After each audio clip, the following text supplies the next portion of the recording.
अस्सलाम वालेकुम। काबिल-ए-सद एहतराम किसान भाई और मुअज़्ज़िज़ नाज़रीन, किसान टाइम से मैं हूं आपका मेज़बान नियाज़ खान खिरानी और आप देख रहे हैं अपना प्रोग्राम सफ़र मंज़िलों का। नाज़रीन, आज का बर्निंग क्वेश्चन भी आप कह सकते हैं और इंतहाई ज़रूरी सवाल भी आप कह सकते हैं कि दोस्त मुल्क के मुख्तलिफ़ तूल व अर्ज़ से ये सवाल कर रहे हैं कि तिल्ली को किस तरीके से काश्त किया जाए। तो नाज़रीन, गुजारिश ये है कि तिल्ली को मुख्तलिफ़ तरीक़ों से काश्त किया जा सकता है। अब इसमें थोड़ी सी एक रकबे की तकसीम कार भी है। लास्ट ईयर हमने दोस्तों को बताया था कि आप जब पक्के रकबे के ऊपर तिल्ली काश्त करें तो रकबे को पहले तैयार करें, अच्छे तरीके से आप तैयार कर लें। अच्छे तरीके से तैयार करने के बाद तिल्ली का आप लोग छट्टा लगाएं। छट्टा लगाने के बाद फिर आप इस तरह करें कि रेजर के साथ जो कपास वाला रेजर होता है उसको पर लगा के उसकी खेलियां बना दें। दोस्तों ने इस तरह किया, जिन जिन की पक्की ज़मीन थी बड़े अच्छे नताइज हासिल हुए और लोग 20 मन तिल्ली की एवरेज से ऊपर चले गए। अब भी हम जो पक्के वाट वाले रकबे हैं, जो पक्के रकबे हैं, जो निस्बतन पानी कम लेते हैं, उनके लिए सबसे बेहतरीन तरीका यही है कि आप जो बीज की मिकदार है इस बार थोड़ी सी आप बढ़ाएंगे, क्योंकि पिछले साल भी शिकायत रही है कि जर्मिनेशन ठीक नहीं रही लोगों की।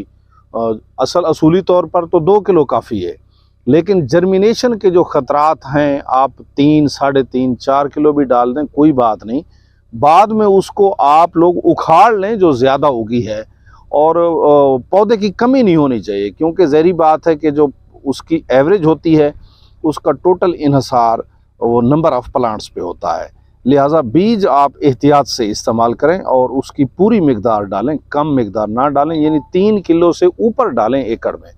रकबे को अच्छे से तैयार करना है, सबसे पहला तरीका बता रहा हूँ। अच्छा सा तैयार करके बीज का छट्टा लगाना है, ऊपर हल्का सा हल चला दिया है आपने, फिर उसके साथ जो कपास वाला रेजर है उसको पीछे पर लगा के आप लोग जो है ना उसकी खेलियां बना दें। या एक तरीका और भी किया जा सकता है, हमने एक गाजर की वीडियो दिखाई थी और उसका बाकायदा हमने एक रेजर दिखाया था।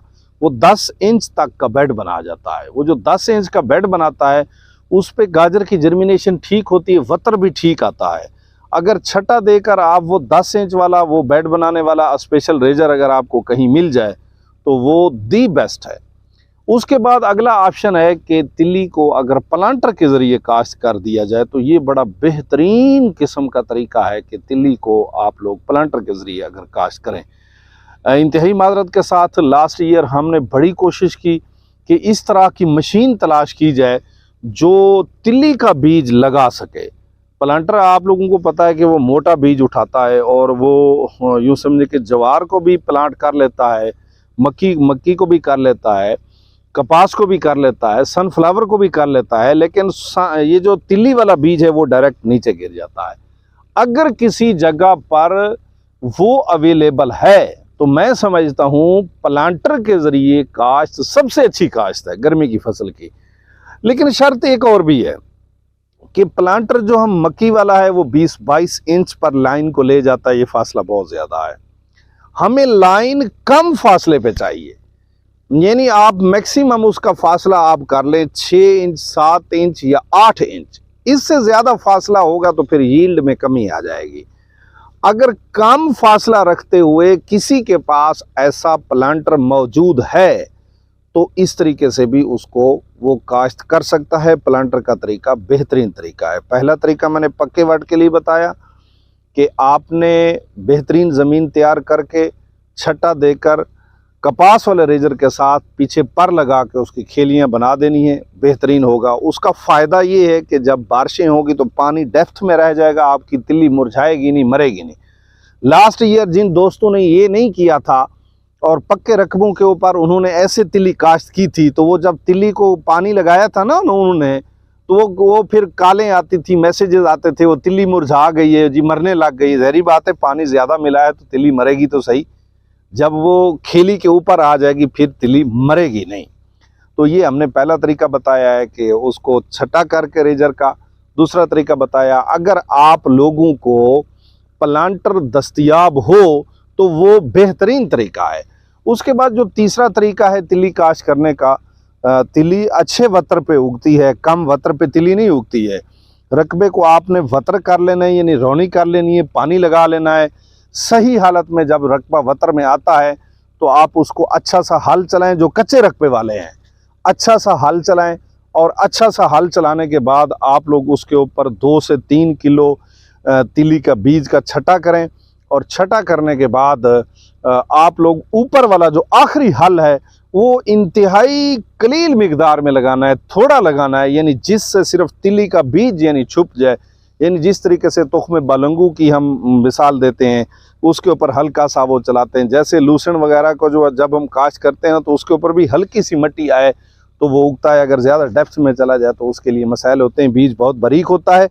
जो आखिरी हल लगाना है वो इंतहाई कलील लगाना है, थोड़ा सा लगे, मैक्सिमम 4 इंच जितना नीचे जाए, इससे ज़्यादा नीचे ना जाए। और पीछे जो सुहागा आप इस्तेमाल करते हैं, जो कल्टी के पीछे हल के पीछे चलता है, उसका वज़न भी लाइट वेट होना चाहिए।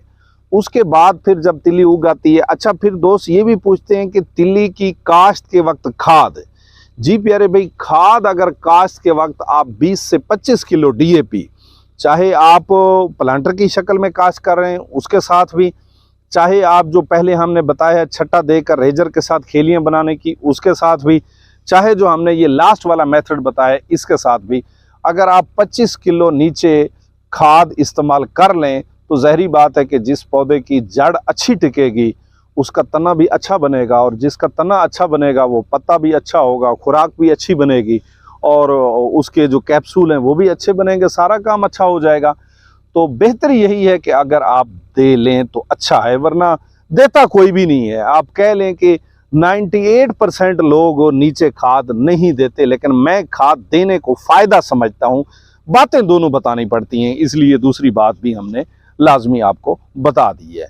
तो गुजारिश ये कि इसके साथ ही दोस्तों पानी के और आगे स्प्रे के और मुकम्मल खाद प्लान मांग रहे हैं, उसके लिए आप थोड़ा सा इंतज़ार कीजिएगा। आप लोगों को ऐसे विद इन अ वीक मुकम्मल खाद प्लान की और मुकम्मल जो स्प्रे का प्लान है, वो नई चीज़ें जो होती हैं उनको चेक करके देना होता है, वो इंशाअल्लाह ताला चेक करके जल्द आपको वो भी दे देंगे। इंशाअल्लाह ताला हाजिर होंगे नेक्स्ट एक बेहतरीन वीडियो के साथ। तब तक के लिए मुझे और मेरी टीम को दीजिए इजाज़त। अस्सलामु अलैकुम।